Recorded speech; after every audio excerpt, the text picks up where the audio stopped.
What's up, my friends? Welcome to a brand new video. U.S. Army veteran ThatChrisChaos here to provide you with great Army content, hopefully. Today, I want to talk about some possible changes to some grooming, some hair standards and everything that the Army is looking at for 2021. And I have some slides that have some interesting stuff in there that we're going to take a look at as well and kind of see what these changes are currently proposed. These are not set in stone changes yet. They're proposing them. The Sergeant Major of the Army probably knows what the changes are, as he's going to announce them sometime this month in January. I'm hearing maybe around the 19th, possibly. And we'll see what these changes actually are. A lot of what I'm seeing right now mostly references for females, for the hair, for how they can have their hair, wording inside of like how like AR 670-1 words like hair standards. They want to remove certain language and everything like that.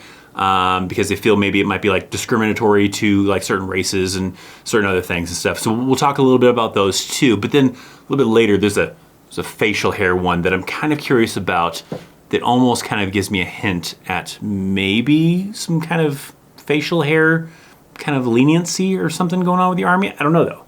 Now there's this advisory board that is going to be reviewing all of these suggestions, these things that they want to propose to make some changes to the hair appearances and everything. There's also a couple other things too in there too, like fingernails and earrings and stuff too, but they want to kind of propose these changes, and then I think they've already voted on it, or they're going to vote on it, but it's not going to probably come about until maybe later in January where they'll actually announce it. So let's talk about some of those things that they're proposing. A lot of it has to do with hair, right? They're saying that the current standards, requires females to have their hair really tight, right? And in a lot of studies they've seen that can really damage the hair, cause, some kind of like baldness and everything like that to females and everything. So they kind of want to relax a little bit. They've already kind of done that with physical fitness, where they used to have the same physical fitness standards as far as like the hair. With when you're doing physical fitness, the females even had to have their hair really tight and everything even then. They relaxed that several years ago, where they would allow females to have like ponytails and everything like that, to not have to be quite as strict while doing physical fitness. So it relaxed a little bit there. They're looking to kind of do that probably with even in uniform, whether you're in the dress uniform, the camouflage uniform, whatever. They want to kind of relax it a little bit so that it's not necessarily as strict as having to have your hair super tight. So potentially something that would be maybe some kind of ponytail type of thing that doesn't interfere with the headgear, for one, either whether it be just the soft cap, the beret, or the Kevlar helmet, whatever the case might be. That's one of the main things. But also I've seen that it doesn't want it to be so extreme that like maybe females have really long hair and it comes still past their shoulder blades. So it would still have a little bit of a limitation to where if they did a ponytail, it still can't come past their shoulder blades. So females that have like super long hair might still have to work on some things and might still have to do things differently, maybe trim their hair. I don't know, probably most females, they have their hair that long, they don't want to trim their hair at all, even a little bit, but it might still have to come to that to where either they have to trim it or just still kind of keep it pretty tight. Earrings was also in there, where maybe allowing something, nothing crazy like big old hoop earrings for females, and none for men. There's no changes for men, but for females, it would change it to where females would be able to wear, small studs or something like that, whether they're in the camouflage uniform or the dress uniform, they'd be able to have that kind of in their ears. And then also nails. The nails kind of change a little bit too. Currently, the standards are for females, they can only have like clear nail polish, I believe, or something like that. But this one will allow them to have colored nail polish, but it's still not pretty extreme. When we get into the slides here in a little bit, you kind of see some examples of that to where it kind of relaxes a little bit on like the fingernail policy for the females. Then there's also a lot of wording too. They want to remove certain wording from AR 670-1 as far as how they word certain things. They want to get rid of they have wording in there for Fu Manchu, so they want to remove that wording completely. Dreadlocks is another one. I think they're just going to change it, instead of dreadlocks to be locks. A lot of these are like racially kind of things that maybe certain groups may have offense against, or whatever the case is. I don't really think it's that big of a deal, right? Changing the wording a little bit, not a big deal, right? Getting rid of dreadlocks and just calling it locks, big deal, right? Fu Manchu and changing it to something else, big deal, right? Doesn't really matter. So some of it is also like wording, that they want to change some of the wording. So I don't really think that's that big of a deal. Some of the things that could definitely benefit some people is probably some of the more relaxation of the hair standards and the nails, maybe a little bit, and the earrings. I mean, does it make them better soldiers? Maybe morale-wise, because they don't have to, quite be so crazy with how they are getting their hair ready or certain things. They can, enjoy certain things like getting their nails done somewhat. But I think maybe morale-wise, it probably improves some things. Obviously, it doesn't make anything any kind of advantage in a combat scenario or anything like that. But I think it does relax that. But also mainly with the hair thing, some of the studies they've seen where it does cause damage to females' hair. So let's get into a little bit of the slides, and a little bit later in the slides, there's this one slide that kind of has me thinking that maybe there's something going on with facial hair possibly that they're talking about. I don't know if it's something that got approved or just talked about, may have gotten denied. I don't know. I may be reading into it too much. So let's check out some of these slides that they've got from Task and Purpose. So I have the slides pulled up. We're going to kind of check out these slides from Task and Purpose. I'll link the full thing down in the description box down below, so you can check that out if you want to read the whole thing. But diving right into it, we have the first thing that's kind of talking about the G1 Uniform Policy Branch will provide proposed modifications to groom and appearance standards. Subject matter experts will present findings and recommendations to the review panel. So these are the slides that I believe are going in front of that review panel to kind of determine that, hey, should we make changes here or there for the different standards and everything like that. There are certain things that kind of make me feel like it's a rough draft or something like that. Mainly this last slide that I keep on talking about that we're going to get to at the end. But let's kind of review some of the stuff that I was already talking about and kind of show you it in the slide here.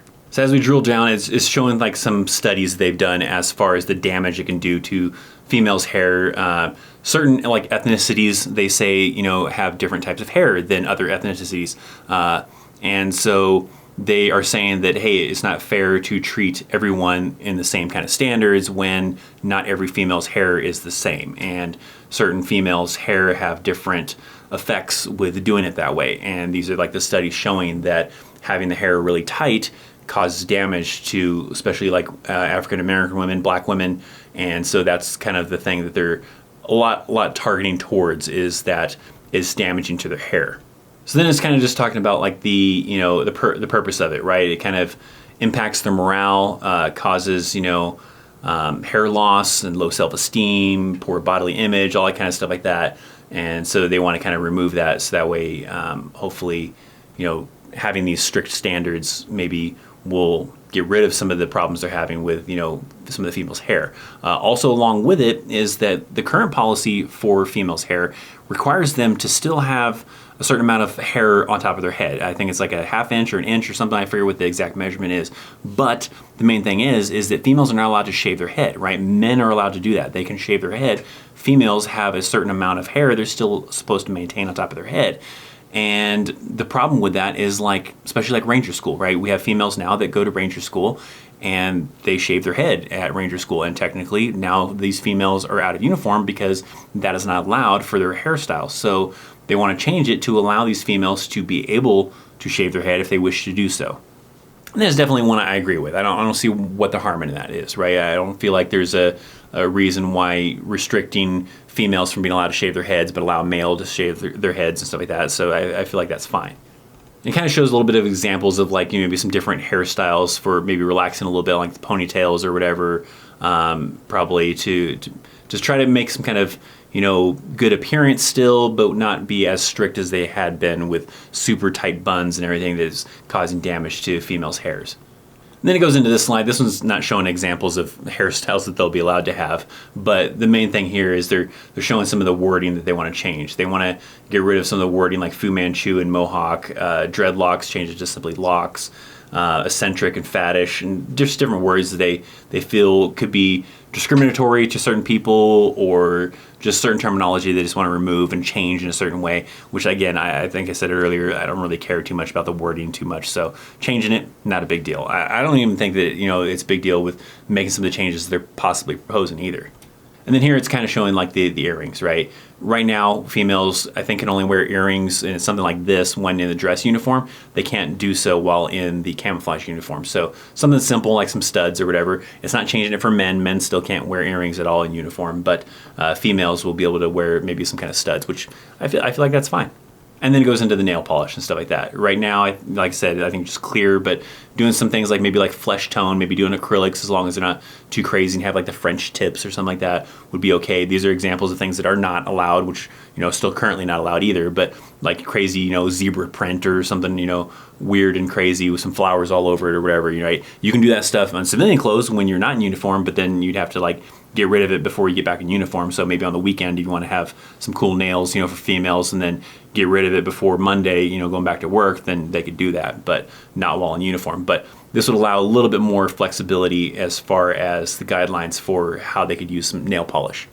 Then this is the last slide, and this is the one that kind of has me kind of a little bit curious about some things, right? It says grooming and appearance, recommended updating current imagery and adding detailed images to assist soldiers and leaders. It almost makes you feel like this is like a template or like a rough draft slide, and they didn't really do much with it because there's no wording on here. It's just a bunch of pictures and this generic kind of language up here that kind of talks about some of the things outlined before, right? As far as different types of hair, you know, certain types of, you know, nail polish and everything like that. And then over here is where it has my attention, because you start to see some like beards and stuff going on inside of here, right? I don't think like this guy, what he's got going on here is an example of what they'll allow. Maybe this is something they're talking about like not allowed, but maybe they're talking about like these little emoji guys where it's just kind of very more generic of having these types of beards would be allowed.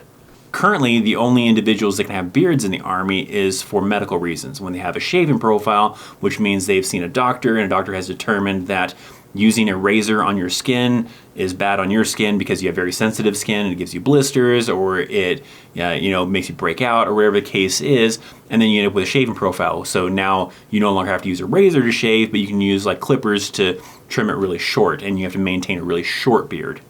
And so those individuals can kind of have like a really short type of beard, and maybe this one's gonna relax it a little bit. I feel like that'd be pretty cool kind of a thing, maybe boost morale. There are a lot of other countries that do allow their military individuals to have beards, you know, a short beard or whatever the case might be. Obviously it's not gonna be some crazy Duck Dynasty beard going on, but you know, maybe something really short and well trimmed. One of the main reasons usually they've always, you know, gone against having beards in the Army was the pro mask, the protective mask, the gas mask, is they say it interferes with the seal. I don't know if that's true. I've never tested it or whatever. I can see it being a possibility, but they say that it interferes with the seal of wearing that pro mask. So they don't allow beards, but maybe this could be a circumstance that you could allow beards maybe in garrison when you're not deployed. And then if you do go to the field or go to a deployment, then you have to be clean shaved. And I think it'd be a great little bit of a morale booster, but even maybe a little bit of security kind of things as well. Right now, you can usually tell, especially when you're near a military installation, who the soldiers are and who are not soldiers. You can usually tell that, hey, this guy's got long hair and a beard or whatever the case is, he's not a soldier, right? But this guy over here, he's got really short hair and clean shaved, he's quite possibly a soldier. Where now, if you changed it to where maybe these guys are, you know, still have short hair, but have like short beards, it'd be probably harder to tell which ones are soldiers and which ones are just, you know, civilians trying to look really professional for their job or something like that. So I think that could be good for security, but also morale, and I think it'd be pretty cool. But what do you guys think about all this stuff that's proposed for these changes? These are proposed changes. I'm sure sometime in January we're going to find out what got approved and what didn't get approved or whatever, and I'll try to update you guys on that. But what do you guys think? Do you think that yes, it's cool with you, or you think it's a good idea for allowing females to relax a little bit on the hair as long as it maintains, you know, some kind of professional look, allowing them to have, you know, studs for earrings, allowing them to have a little bit more flexibility with nail polish, and then even the possibility of men being allowed to have beards if that's going to be a thing as long as they're short. What do you guys think? Leave me some comments down below of which ones you agree with, don't agree with, why not, all that kind of stuff. A long time ago, I did a video on actually like AR 670-1, like standards for appearance and everything like that. If you'd like to see that, that's right here, even though maybe some of that stuff might be changing pretty soon. If you want to see my latest video upload, that's right here, conveniently located for you. Links in the description. Thank you for hanging out. I'm ChristopherChaos, and I'll see you next time. See ya.